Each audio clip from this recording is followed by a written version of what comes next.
It's found in Yeshayahu Perek Mem Pasuk Chaf Vav until Perek Mem Aleph Pasuk Tet Vav. It reads, Lama Tomar Yaakov, Utaber Yisrael Nistara Darki, Me'adonai Ume'elochai Mishpati Yavur. Why do you say, O Jacob, and declare, O Israel, my way is hidden from Hashem, and my cause has been passed over by my God? Halo yadata im lo shemat Elohei olam, Adonai borek ketzot haaretz.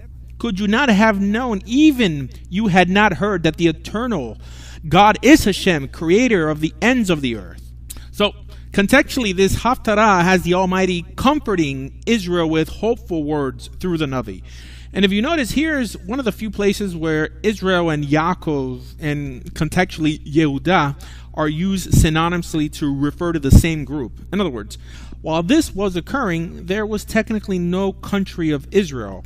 Remember, the northern kingdom, or Mamlechet Yisrael, also known as Ephraim, what is geographically considered today from the Shomron all the way to northern Israel, and Yehudah, Judah, or Mamlechet Yehudah, was pretty much from Yerushalayim down to around Beersheba.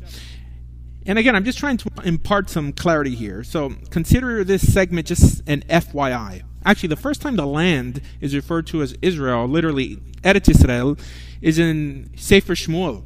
And there it's a little hard to justify if contextually it was labeling a country or just a land inhabited by the children of Jacob, because as you know, Jacob was also called Israel. And the reason I bring this up is because in the arena of debates, I constantly hear people say that there was never a country called Palestine in that region. Well, honestly, there was never really a country called Israel either, with the exception of the northern kingdom of Israel, which, like we said, didn't even include Yerushalayim. And to be really honest, the region was actually known as Palestine, or some derivative of the word, going all the way back to even when the Hebrews were slaves in Egypt. Even all the way back to when the Greco-Seleucids controlled the region. Not to mention, it's specifically called the land of Canaan in Torah countless times, and even called Palestine or Pelashet in Sefer Shmot. And again, never, not once, is it ever referred to as Israel in Torah. Why not? Well, mainly because nationalism was not as important to the Almighty as it is to Zionists today. So, long story short, Israel was known as Palestine a lot longer than it was ever known as Israel. Not to say that it shouldn't be under Jewish control, but rather that in terms of semantics, we should just really be clear on this topic. And yes, I politically support the current state of Israel, while I religiously do not. Anyways, the Haftarah continues, giving chizuk, strengthening the morale of Israel, who in this context is surrounded by an invading army. It continues reading, Lo yi'af ve'lo yiga, ein cheker litvunato, who neither wearies nor tires, whose discernment is beyond investigation. And this actually brings up an interesting notion. It states that the Almighty's discernment, His plan, His will is beyond investigation. In other words, we do not know the way God thinks or operates. Now, this is not stating some new notion here. For example, we are very familiar with the Pasuk in Torah where it says, that the hidden things, the secrets, are for Hashem, and only what is revealed is for us and our children. In other words, telling us that if the Almighty wanted us to know His thought process or how He functions, He would have told us. Not to mention all the other Pesukim that reiterate the same idea. Now, tell that to the neo-mystics nowadays who claim to know and teach His supposed thought process, or even claim to know how to force God to act when He necessarily doesn't want to.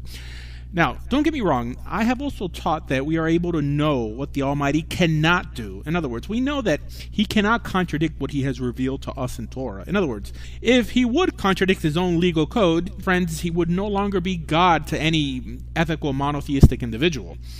And then, friends, it goes on to mention, I think, the most impactful statement in this whole Haftarah. It states, He gives us strength to the weary, and for the powerless He gives abundant might. Youths may worry and tire, and young men may constantly falter, but those whose hope is in Hashem will have renewed strength. They will grow a wing like eagles, and they will run and not grow tired. They will walk and not grow weary. And friends, when looking into the Rashi here, we see that Rashi is adamant in reminding us that here, the strength of the young men that will falter, that this is referring to the invading army. And then he states that the reason they fail, the reason they falter, is because the invaders do not keep Torah.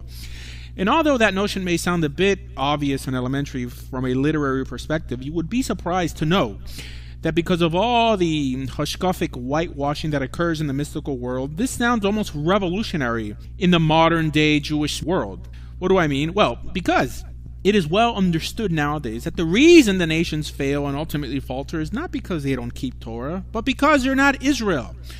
And there are those who will then blindly assume that Rashi here means that they're not keeping the 7 laws, or how others would put it, keeping their own Torah. And why do they feel obligated to translate it in such a manner? Well, mainly because if one would come to believe that the evil performed by the nations nowadays is due to the fact that they don't keep Torah, then obviously offering Torah, a proper understanding of Torah, would be the solution for the world's problems, i.e. proselytizing. An idea they cannot fathom solely because it would go against the Kabbalistic principle that non-Jews are intrinsically evil and irredeemable, and only Jews are intrinsically pure and part of God. So I think we'll end here. Friends, for more information on everything Jewish, please visit dordea.com or torahjudaism.org. Thank you.